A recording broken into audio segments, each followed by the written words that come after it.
ठरलं तर मग या मालिकेतून घराघरात जाऊन पोहोचलेली ज्येष्ठ अभिनेत्री पूर्णा आजी म्हणजे ज्योती चांदेकर यांचं आज 4 वाजता दुःखद निधन झालं आहे.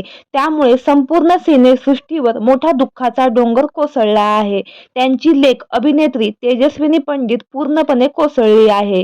त्यांचे निधन कशामुळे झालं हे अद्यापही कळलं नाही. वयाच्या 68व्या वर्षी देखील त्या सिने इंडस्ट्रीत काम करत होत्या. ठरलं तर मग या मालिकेतून त्यांना खूपच प्रसिद्धी मिळाली होती.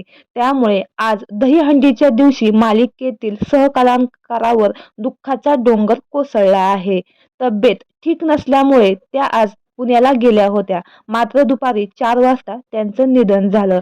शेवटच्या श्वासापर्यंत त्यांनी या इंडस्ट्रीत काम केलं आहे. तर मंडळी, आपल्या चॅनेलच्या परिवारातर्फे सगळ्यांची लाडकी पूर्णा आजी म्हणजेच ज्योती चांदेकर यांना भावपूर्ण श्रद्धांजली.